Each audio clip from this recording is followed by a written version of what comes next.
The autumn wind rustled through the leaves as Mike stood in their small apartment's living room, his hands trembling as he held the pregnancy test. Everything around him seemed to blur except for those two pink lines that had just shattered his world. Rain tapped gently against the windows, matching the rhythm of his racing heart. "How could this happen?" he whispered, his voice barely audible. "The doctors said, they'd all said it was impossible." He looked at Anna, who sat on their worn blue couch, her eyes filled with tears and hope. "It's a miracle," she said softly, reaching for his hand. "I know what the doctors said, but sometimes miracles happen." "I've never been with anyone else, Mike. You know me." But Mike's mind was already spinning with memories of all those hospital visits 3 years ago.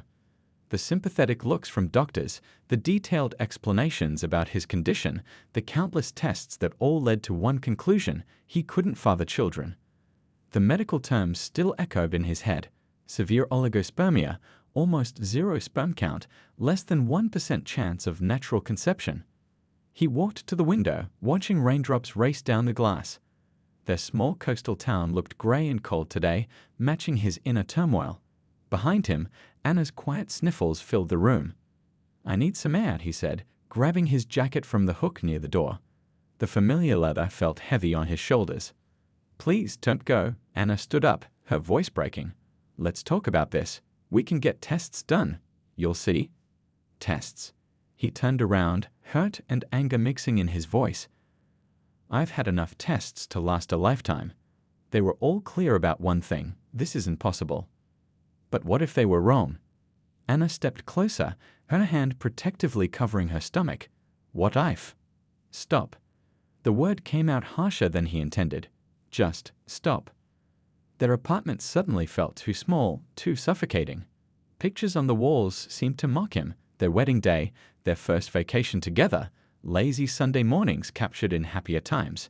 5 years of memories of trust, of building a life together, all crumbling around him.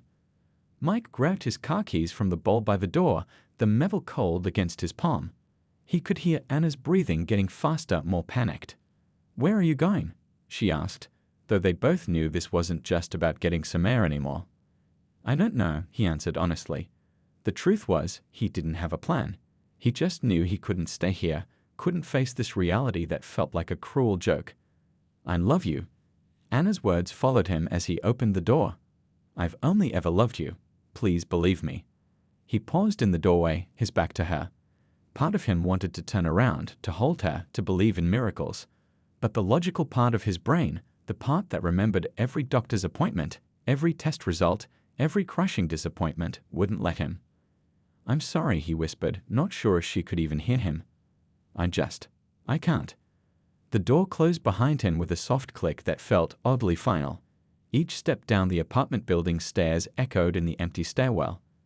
Outside, the rain had picked up, but he barely noticed it soaking through his clothes as he walked to his car. Their neighbor Mrs. Wilson was walking her dog, and she waved at him with her usual friendly smile. He managed a weak wave back, wondering if tomorrow she'd be comforting Anna, bringing over one of her famous casseroles. The thought made his chest tighten. In his car, Mike sat for a long moment, hands gripping the steering wheel. Through the rain-streaked windshield, he could see their living room window. Anna stood there, one hand pressed against the glass, the other still protective over her stomach.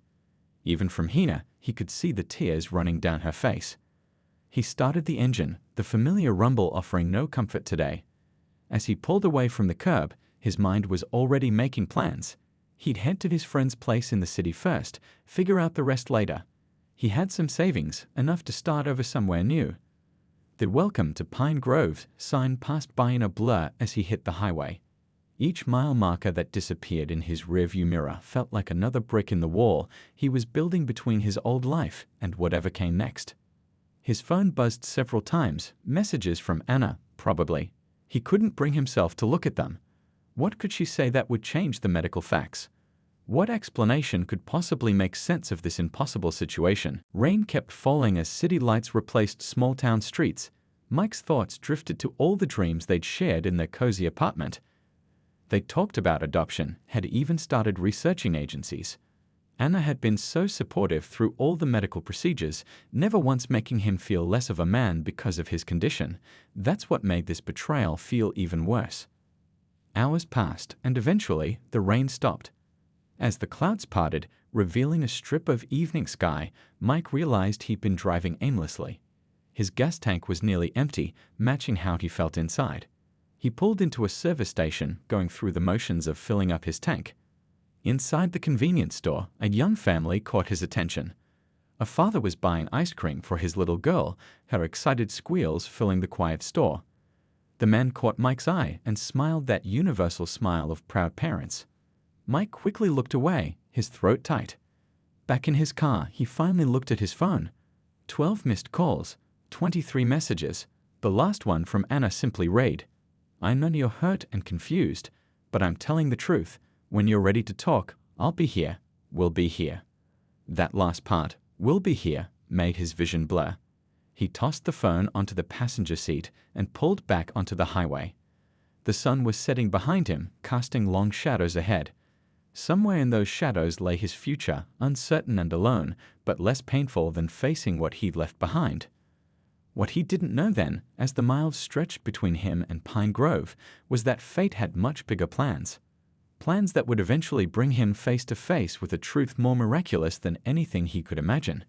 But for now, he drove on, leaving behind not just Anna, but 4 tiny heartbeats that would one day change everything. 4 years passed like pages turning in a book, each season bringing new challenges and joys to the quiet coastal town of Pine Grove. The small house at the end of Maple Street, once known for its perfectly maintained garden, had transformed into a cheerful chaos of toy cars, tiny bicycles, and a rainbow-colored playground set. Inside, Anna balanced 2 bowls of cereal while stepping over scattered building blocks. "Sweethearts, breakfast time," she called out, her voice carrying up the stairs. The responding thunder of little feet made her smile despite her exhaustion. "Mama, Tommy took my red car again," a small voice called from upstairs, followed by the familiar sound of siblings negotiating toy ownership in their own special way. "Did not. It's mine." Now, Anna's sister Kate intervened, coming down with 2 of the children. "We talked about sharing, remember?" The morning routine had become a well-choreographed dance, though some days felt more like organized chaos. 4 identical high chairs lined the kitchen counter, each decorated with name stickers: Tommy, Lily, Denny, and Rose. 4 sets of sleepy eyes, all sharing the same warm brown color, his color, looked up at their mother and aunt. Kate helped settle the children while Anna prepared their breakfast. "You know," Kate said softly, "they look more like him every day." Anna paused, watching her little miracles. It was true. Each child had inherited different pieces of their father's features. Tommy had his dimpled smile, Lily carried his determined expression, Denny shared his thoughtful gaze, and Rose had his gentle laugh. Sometimes it felt like seeing echoes of Mike in Quadruple. "Mama, tell us the story about the rainbow again," Rose requested, milk dribbling down her chin. "Yeah, the rainbow story." The others chimed in, their excitement making the breakfast table vibrate. This had become their favorite morning ritual. Anna sat down, automatically reaching out to wipe Danny's messy hands. "Well, one day, when you were all still tiny babies in my tummy, there was a huge storm." The children leaned forward, though they'd heard this story countless times. Anna continued, weaving the tale of how a magnificent rainbow had appeared after the storm, right when she'd been most worried about raising 4 babies alone. She'd taken it as a sign that everything would be okay. What she didn't tell them was how that same day, she'd received the final papers saying Mike had started a new job in another city.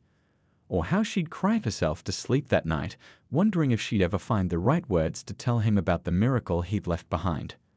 "And that's why we call you our rainbow babies," she finished, kissing each small forehead in turn. "Even me?" Tommy asked, as he did every time. "Especially you," Anna assured him, ruffling his dark hair. The morning continued its usual rhythm. The controlled chaos of dressing 4 energetic toddlers, finding matching shoes, and preventing minor disasters. Kate, who had moved in shortly after Mike left, was a godsend. Between them, they managed to keep all 4 children clean, fed, and mostly out of trouble. Later that afternoon, while the kids napped, a rare moment of synchronized sleep, Anna sat at her small home office, working on freelance graphic design projects. She'd built a successful business from home, allowing her to be there for the children while maintaining their independence. The computer screen showed a half-finished logo design, but her attention drifted to the framed ultrasound picture on her desk the moment they discovered there weren't one, but 4 tiny heartbeats. Her phone buzzed with a message from Mrs. Wilson, their former neighbor. "Saw this and thought of you." Attached was a link to an architecture magazine featuring a new sustainable building project. The lead architect's name made her heart skip a beat, Mike Shen. The photo showed him standing proudly in front of a gleaming glass building, looking successful and confident. He'd grown a neat beard, and his eyes carried the same passionate focus she remembered, though something about his smile seemed different, more reserved, perhaps lonely. "Mama." A small voice broke through her thoughts. Rose stood in the doorway, clutching her favorite stuffed elephant. "I had a bad dream." Anna quickly closed the magazine tab and opened her arms. Rose climbed into her lap, snuggling close. "Want to tell me about it?" "There was a big storm," Rose mumbled into her shoulder, but no rainbow came. Holding her daughter close, Hannah felt the familiar mix of love and sadness wash over her. "Sometimes the rainbow takes a while to appear," sweetheart, "but it always comes eventually." A crash from the children's room signaled the end of nap time for the others. Soon the house was alive again with the sound of playing, laughing, and occasional squabbles. Kate appeared with grocery bags, announcing she'd picked up ingredients for their favorite spaghetti dinner. That evening, as Anna tucked each child into bed, she took extra time to memorize their faces. Tommy's determined expression as he insisted on one more story, Lily's creative arrangement of stuffed animals, Danny's careful inspection of his toy cars before sleep, Rose's sleepy humming of their favorite lullaby. Standing in the doorway, watching their peaceful sleeping faces, Anna felt the familiar weight of her secret. Someday they would ask about their father. Someday they would need more than rainbow stories and gentle deflections. Someday they would deserve to know the truth, all of it. But for now, she had this, 4 perfect miracles who defied medical explanation, who brought joy to every day, who made all the struggles worthwhile. As she turned off the light, leaving the door slightly ajar, Anna whispered the same prayer she'd said every night for 4 years. "Wherever you are, Mike, I hope someday you'll know what you helped create. And I hope you'll be ready for the miracle when you do." Little did she know, fate was already setting wheels in motion that would bring their worlds crashing back together in ways none of them could have imagined. The coffee shop in downtown Portland buzzed with the usual afternoon crowd. Mike adjusted his tie, checking his presentation notes one last time before his meeting with potential clients.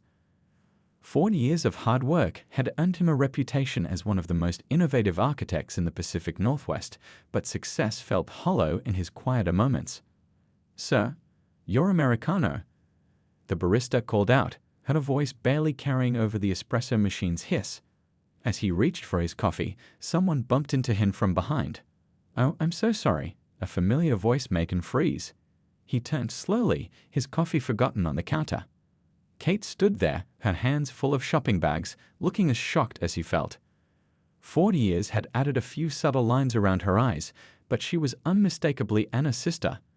The same sister who had once treated him like a brother. "Kate," he managed to say, his voice barely a whisper. She stared at him, her expression shifting from surprise to something harder to read. One of her shopping bags slipped, spilling its contents across the floor. As they both knelt to gather the scattered items, a photo album fell open. Mike's hand stopped mid-reach. The photograph staring up at him showed 4 small children gathered around a birthday cake, their identical brown eyes and dimpled smiles hitting him like a physical blow.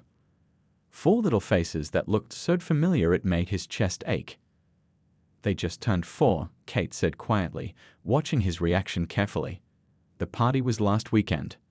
Mike couldn't tear his eyes away from the photo. His mind raced, counting backwards, matching dates. 4 years old. 4 children. The impossible pregnancy he'd run from. "How," he started, but his voice cracked. Kate gathered the photos carefully, but not before he glimpsed more images. 4 babies in matching onesies, 4 toddlers taking their first steps, 4 preschoolers playing in a backyard he once helped plant with flowers. "Maybe we should sit down," Kate suggested, gesturing to a quiet corner of the coffee shop. Mike followed her mechanically, his presentation forgotten, his coffee growing cold on the counter. The comfortable armchairs felt too soft, too normal for a moment that was shattering his worldview. Their names, he found himself asking, though he wasn't sure he deserved to know. Tommy, Lily, Danny, and Rose, Kate said softly. They're quadruplets. A medical miracle, the doctors called it. 1 in millions. Mike's hands trembled as he reached for the photo album Kate had placed on the table between them. She let him open it, watching as he studied each page with intense focus. Tommy loves building things, Kate continued, her voice gentler now. He can spend hours with his blocks, creating these incredible structures. Lily's our little artist, she sees colors in everything. Danny's the problem solver, always figuring out how things work. And Rose, she's the peacemaker, always making sure everyone's happy. Each description felt like another piece of his heart breaking and mending at the same time. He could see himself in their features, his mother's chin, his father's eyes, the dimples that had skipped a generation in his family until now. The doctors, he whispered, they said it was impossible. They were wrong, Kate stated simply. All 4 babies had genetic testing done after birth. They're yours, Mike. There was never any doubt. A group of students at the next table laughed loudly at something on their phones, the sound jarring in Mike's bubble of revelation. Outside, life continued normally, people walking past the windows, cars honking in traffic, a dog barking at pigeons. But inside, his world had tilted on its axis. Does Anna know you're telling me this? He asked, his finger tracing the outline of Tommy's smile in one of the photos. No, Kate admitted. She's never stopped anyone from telling you, but she also never chased after you. She said if you ever came back, it had to be your choice. Mike closed his eyes, memories washing over him. The day he left, Anna's tears, her words about miracles. He'd been so certain, so hurt, so wrong. They ask about you, Kate added quietly. Not directly yet, they're too young to understand. But they love looking at old photos in the family album. They'd always point to you and smile. I missed everything, Mike breathed, the weight of 4 years of absence crushing him. Their birth, first steps, first words. You did, Kate agreed, no judgment in her voice. But they're only 4. There's still so much ahead. First day of school, learning to read, riding bikes, losing teeth. The question is, what are you going to do now that you know? Mike looked up from the photos, meeting Kate's steady gaze. I need to make this right, but I don't know how. How do you apologize for walking away from a miracle?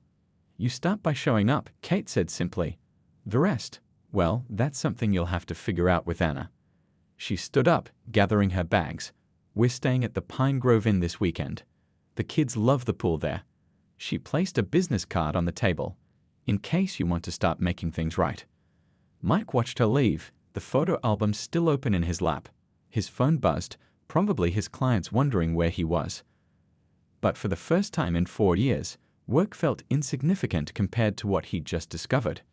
He pulled out his phone, canceled his meetings for the next week, and started searching for hotels in Pine Grove. As he made the reservation, his hands shook so badly he had to type his credit card number twice. Outside the coffee shop, rain began to fall softly on the Portland streets. Mike stood at the window, watching drops race down the glass just like they had the day he left. But this time, instead of driving away, he was planning his way back. What he didn't know was that fate had more surprises in store, some sweet, some challenging, all part of a journey that would test everything he thought he knew about love, forgiveness, and the true meaning of miracles. The waiting room at Pacific Northwest Fertility Clinic hadn't changed in 4 years.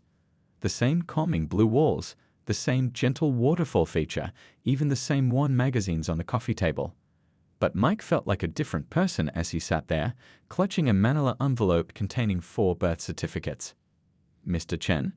The nurse called his name, her kind smile showing recognition. Dr. Peters will see you now. Walking down the familiar hallway, Mike remembered all the times he'd made this journey before, each visit crushing his hopes a little more. Now his footsteps echoed with a different kind of anxiety. Dr. Peters looked older, his hair more gray than brown now, but his eyes held the same compassionate wisdom. He stood up from behind his desk, extending his hand. Mike, it's been a while. 4 years, Mike said quietly, settling into the chair across from him. I need to understand something, doctor. I need to know how I could have been so wrong. He placed the birth certificates on the desk, along with the photos Kate had given him. Dr. Peeves picked them up, studying them carefully. His eyebrows rose as he looked at the dates, the genetic testing results, the 4 identical timestamps. Quadruplets, he breathed, looking up at Mike. Natural conception quadruplets.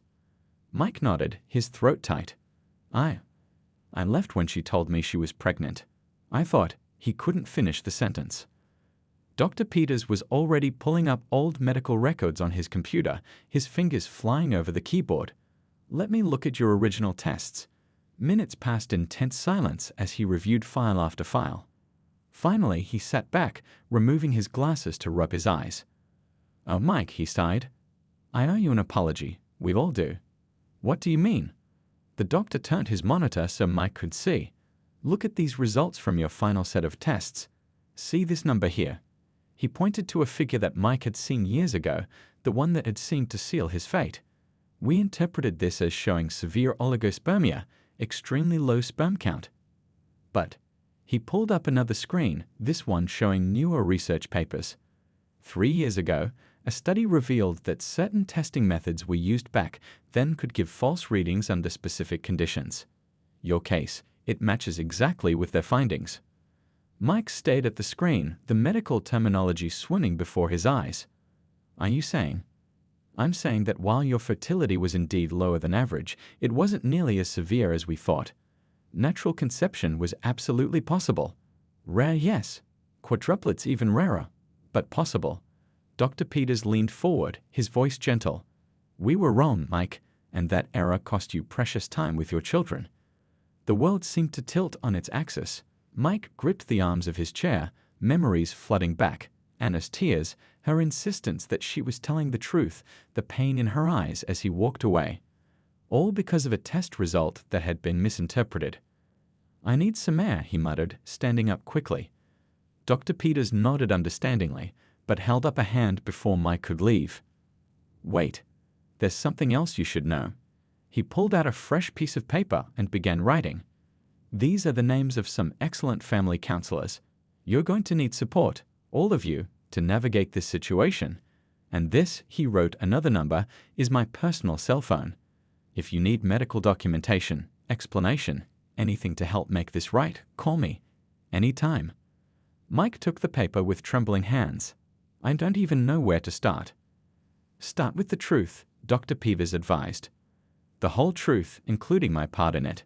Those children deserve to know their story, and Anna deserves to know why you really left. Outside the clinic, Mike sat in his car, watching families come and go. A young couple emerged, their faces bright with hope.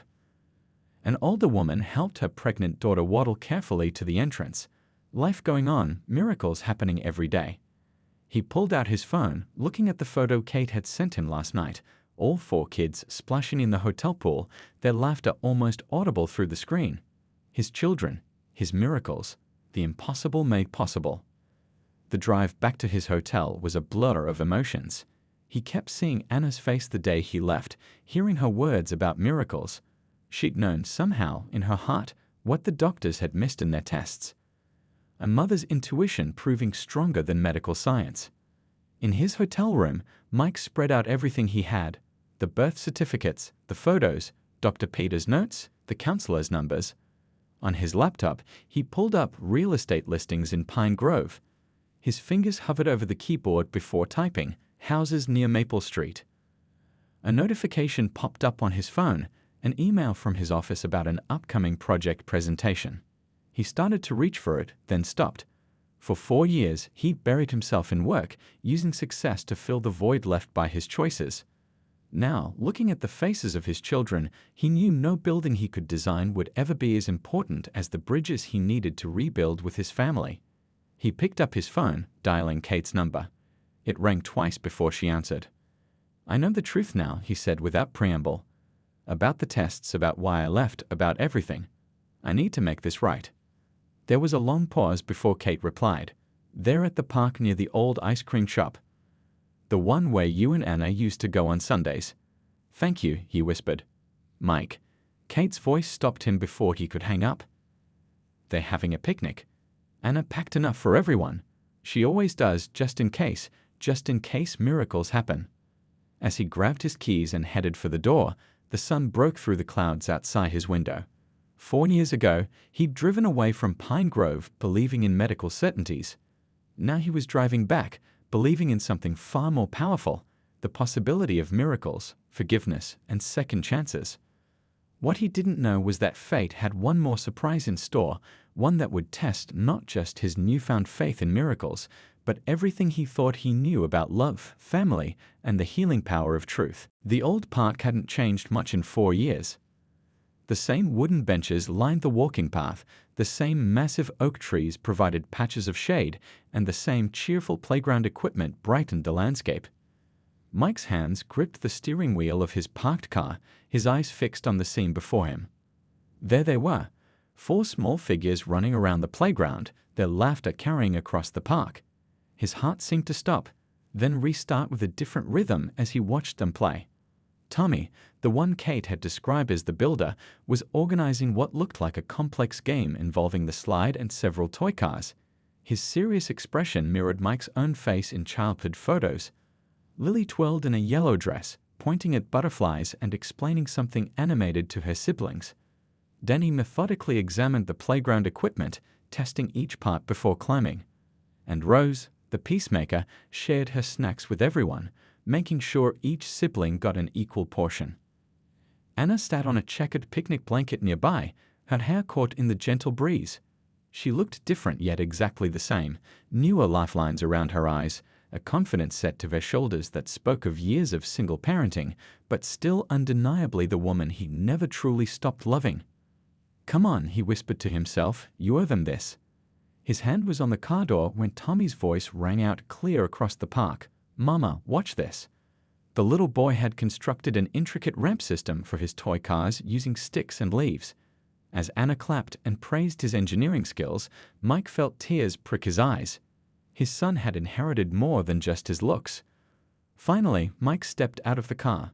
Each step toward the playground felt like walking through deep water, slow, resistant, yet inevitable. He was about 30 feet away when Rose noticed him first. She tilted her head curiously, something in his features clearly familiar to her. "Mama," she called out, pointing in his direction, "look." Anna turned, and the world seemed to freeze. Their eyes met across the sunny playground, 4 years of absence hanging in the air between them. She didn't look surprised. Kate must have warned her.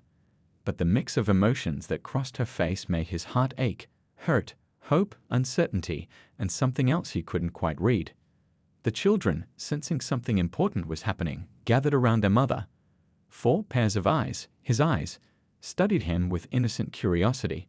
Danny clutched his favorite toy car tighter. Lily half hid behind Anna, but kept peeking out. Tommy stood protectively in front of his siblings, while Rose simply smiled, as if she'd been expecting him all along. "Hi," Mike managed to say, his voice rough with emotion. Anna's hand automatically reached out to steady Tommy, who was shifting from foot to foot with nervous energy. "Hi," she replied softly. "Mama, who's that?" Lily stage whispered, loud enough for everyone to hear. Before Anna could answer, Rose stepped forward, her small face lighting up with recognition. "He's from the pictures, the ones in your special album." Mike knelt down, bringing himself to their level, though he stayed where he was, not wanting to overwhelm them. "That's right," he said gently. I'm Mike."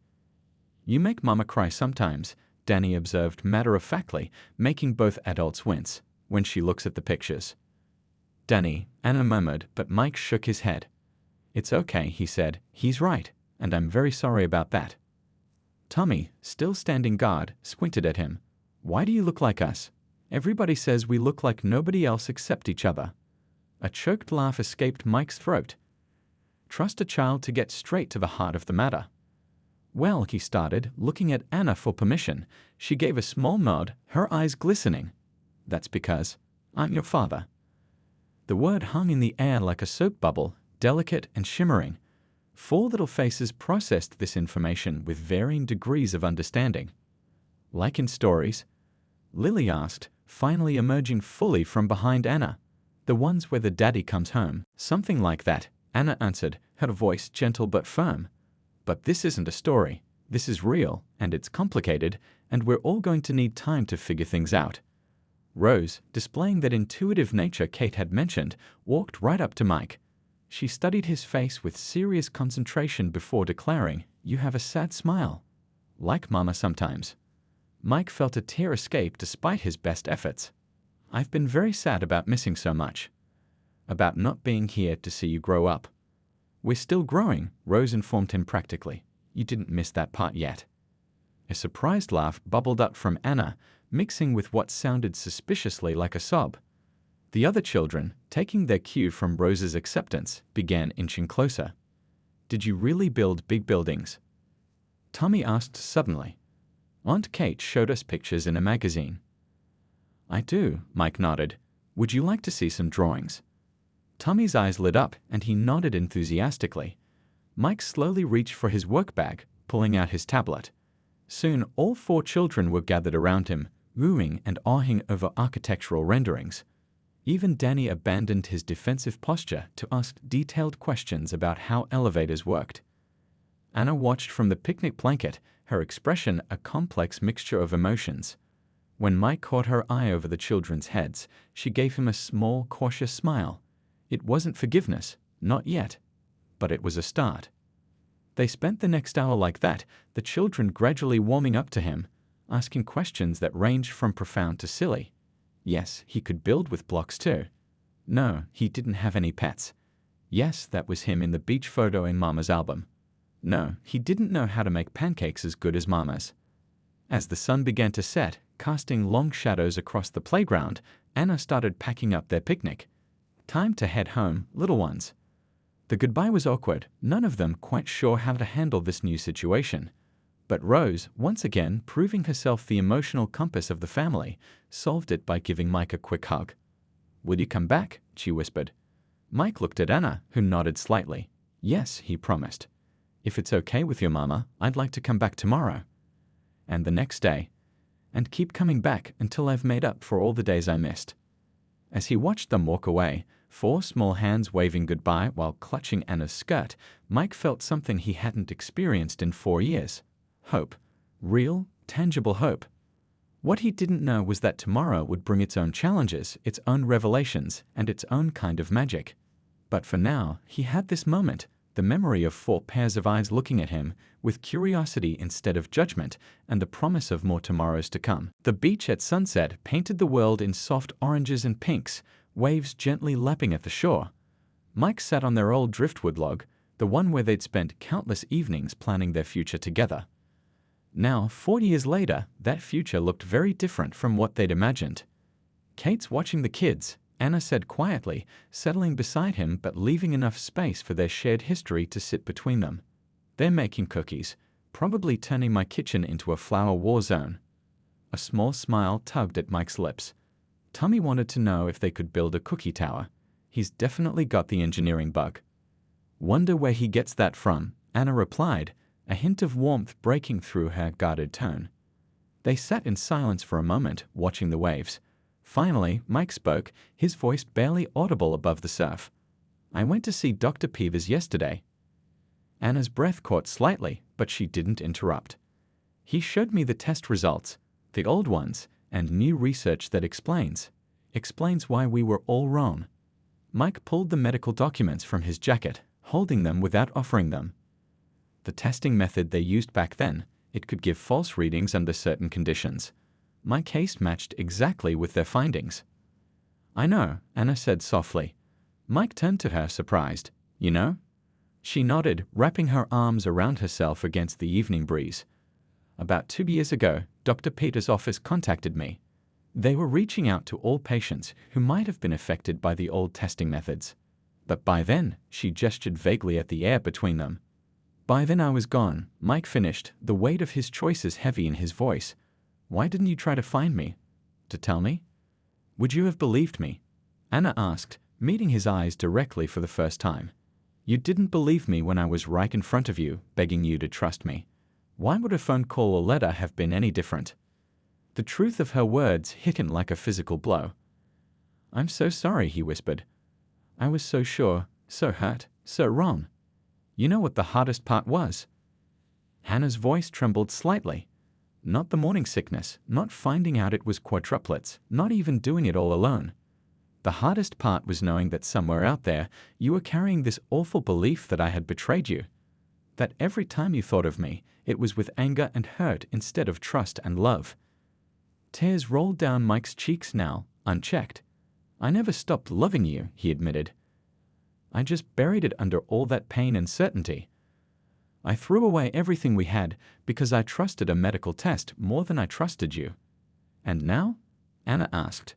"Now that you know the truth." "Now I'm sitting here, hoping it's not too late to start fixing what I broke. Knowing I don't deserve forgiveness but desperately wanting a chance to earn it." He finally turned to face her fully. "The kids, they're incredible, Anna. You've done such an amazing job with them." A soft laugh escaped her. "They make it easy." "Well, not easy exactly, but worth every challenging moment. They're all so different, yet so connected. Did you notice how they communicate without words sometimes?" Mike nodded eagerly. At the park yesterday, when Danny was getting overwhelmed by all the questions, Rose just quietly handed him his favorite toy car.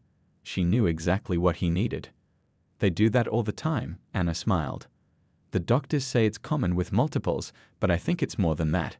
They have this incredible bond, this understanding of each other that goes beyond words." "Like we used to have," Mike said quietly. Anna's smile faded slightly. "Yes, like we used to have." "I want to be part of their lives, Anna. Really part of it, not just occasional visits or weekend dad status. I know I have no right to ask, but—" "You're right," she interrupted, her voice firm but not unkind. "You don't have the right to ask, but they have the right to know their father. To have you in their lives if you're really ready to commit to that." 1 year later, the backyard of the small house on Maple Street buzzed with excitement. Colorful balloons danced in the gentle breeze, and a happy 5th birthday banner stretched between 2 trees. The sound of children's laughter filled the air as 4 energetic soon-to-be 5-year-olds ran around in party hats. "Careful with the cake," Anna called out as Tommy zoomed past the picnic table, his cape flowing behind him. Mike appeared beside her, steadying the massive birthday cake decorated with 5 candles in 4 different corners.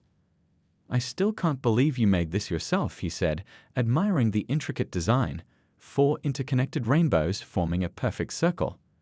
"Well, I had help," Anna smiled, watching Rose meticulously arrange party plates while Lily directed Danny in their makeshift birthday performance.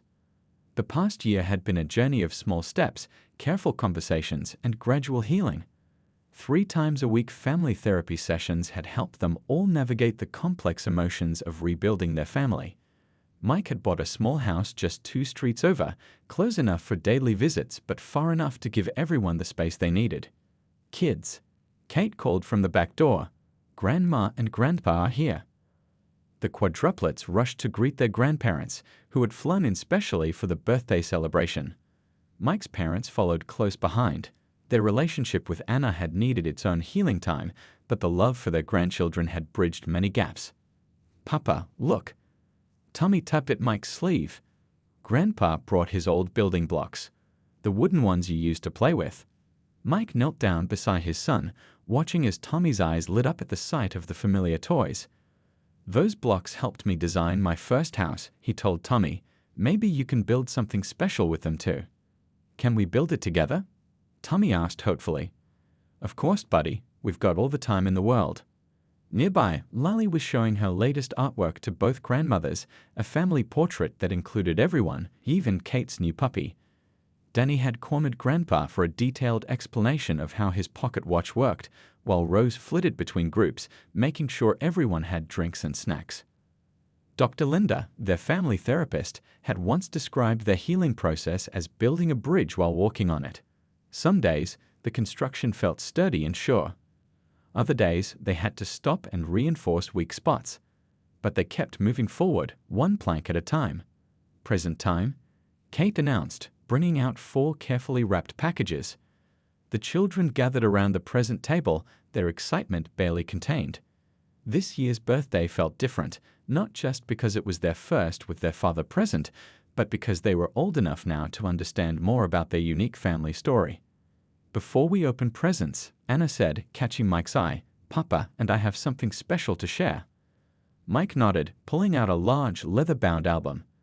The children crowded around as he opened it, revealing pages they'd spent months putting together. "This is your story," he began softly.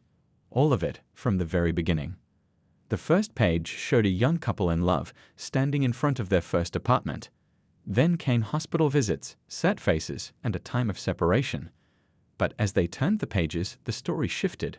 4 tiny heartbeats on an ultrasound, a mother's growing belly, and 4 miraculous babies entering the world. "Why do the pictures stop having Papa in them?" Danny asked, his finger tracing the gap in their family timeline. "Because Papa was lost for a while," Rose answered before either parent could speak. "But he found his way back." Mike swallowed hard, amazed once again by his daughter's intuitive understanding. "That's right, sweetheart. I was lost. But you 4 were the map that led me home." The next pages showed their reunion at the park, first family dinners, therapy sessions where they learned to be honest about their feelings, and countless moments of rebuilding trust. The final page was blank except for a single question: what happens next? "That's for us to write together," Anna explained, handing each child a special pen. "Because this is our story, and we all get to help tell it." As the children eagerly began drawing and writing on the blank page, Tommy sketching a house, Lily adding a rainbow, Danny drawing their family holding hands, and Rose writing "Forever Family" in her careful kindergarten letters, Mike and Anna shared a look that held years of hurt, healing, and hope. Later, as the party wound down and tired children curled up with their grandparents to read stories, Mike helped Anna clean up in the kitchen. "Remember last year?" he asked quietly. "When I first came back?" Anna nodded, placing leftover cake in containers. "You were so scared they wouldn't accept you." "I was more scared you wouldn't," he admitted. "That I'd broken things too badly to ever fix them." "Some things can't be fixed," Anna said thoughtfully. "But they can be rebuilt into something new, something stronger." Outside, the sound of Tommy's laugh mixed with Lily's singing and Danny's excited chatter about his new science kit. Rose appeared in the kitchen doorway, her party dress slightly crumpled from play. "Mama? Papa? Can't we have a family hug? A big one with everybody?" Mike looked at Anna, still asking permission in these moments. She smiled and nodded, and together they followed their daughter into the yard where their family waited. As they all gathered in a giant group hug, 4 children, 2 parents, grandparents, aunt, and even Kate's puppy trying to join in, Mike realized something profound. The miracle hadn't just been the quadruplets' birth. The real miracle was how love could survive being broken, how trust could be rebuilt, and how a family could find its way back to wholeness through the simple magic of forgiveness and time. The sun set on their birthday celebration, painting the sky in colors that reminded everyone of Lily's beloved rainbows. And somewhere in the universe, fate smiled, knowing that sometimes the longest journeys home are the ones that matter most. The end.